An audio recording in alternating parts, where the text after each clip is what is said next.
We had to begin that in the spring season, working with some guys, and then we got some new guys in here, but we have a lot of guys who are excited about an open tryout for that offensive line. But we were really solid up front a year ago in 2023, and that's one of our focus points of this fall camp. We got to get that group working together. If you know one thing about the offensive line, we all know it. That's got to be a tight-knit group, and they got to work together. So it's a work in progress, but we're really looking forward to it. And I think Trevor Olson's done a good job along with Coach Frichte, started that process to build that offensive line.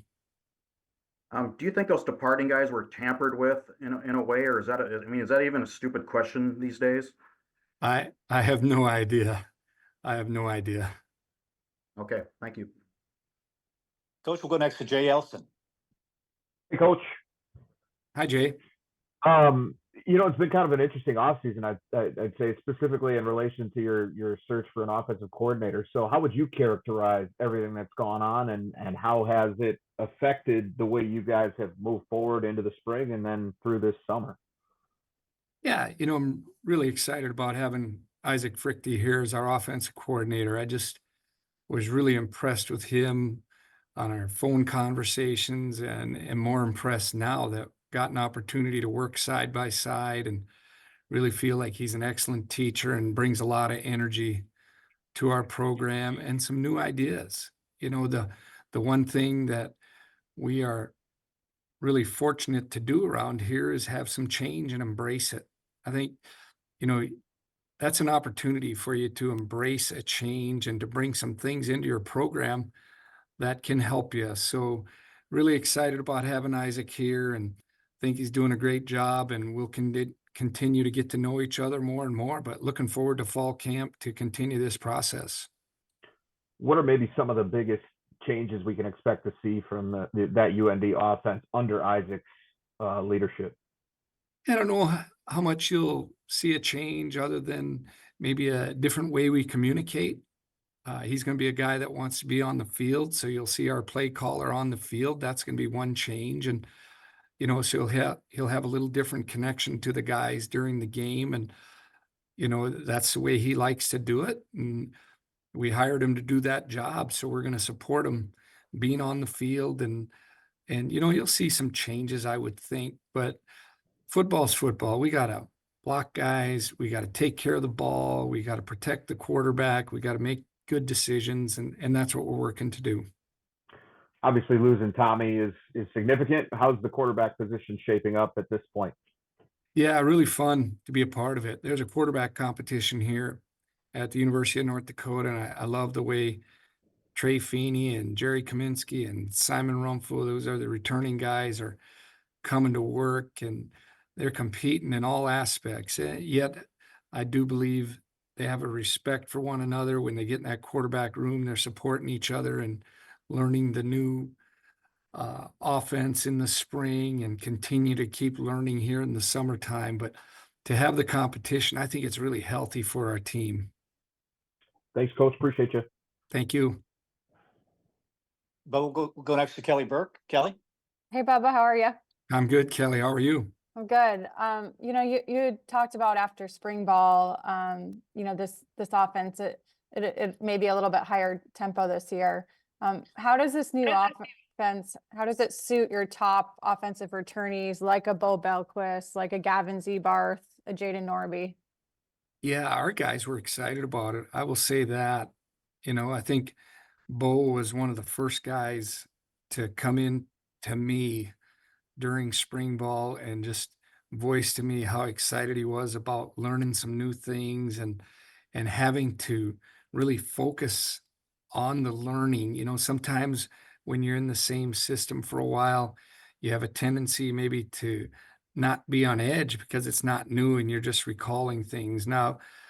And so I think it's really been good. But when Bo was excited about it, to learn new things and learn the terminology, I think that really helped set a tone for our offensive guys, along with Gavin and a number of these guys that played a lot of snaps in the previous season or seasons. What are the defensive question marks you had coming into spring ball that got answered, and what are you still needing to learn in fall camp? Well, we're always working to teach our guys more and more about the defense and playing together. I think our guys really put forth great effort this summer, our leadership on our defense to improve our communication. That's the biggest thing. We've got to be really great at communicating and playing together.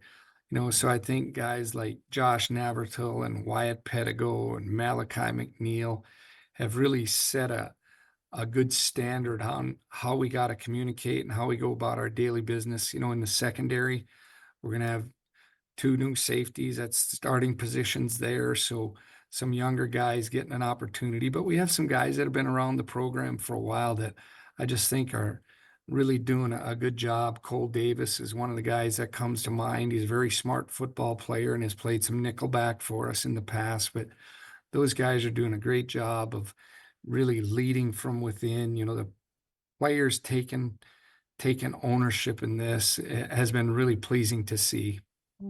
Cool. Thanks, Bubba. Tell Laura I said hi. I'll do that. Thanks. Coach, we'll go next to Tom Miller. Hey, Tom. Hey guys, Coach, how did you send the quarterbacks off in the spring? Did you establish a depth chart? If you didn't establish a depth chart, what have you kind of given yourself as a timeline in order to do that this year? Are you willing to see that play out into the season? Yeah, the way we sent them off in the spring was that keep competing, keep learning. No decisions have been made, and we're going to have a competition here in fall camp. And I think that's been healthy for us. I think it's healthy for the individuals.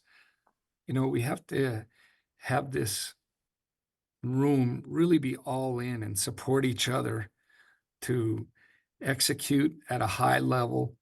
Yet we want them to push each other. And I think that's taking place. So, Coach Frichte and I are in constant communication, and that's what we decided to do at the end of the spring. And we're going to let it play out here in the fall. And when we're ready to name who's going to start that first game down there at Iowa State, we'll make that decision. But we have not set any timeline. We just want those guys competing as hard as they can. And I will say I see a lot of healthy competition at the workouts. I see healthy competition, just, a number of different things on our leadership council and those things from that quarterback room.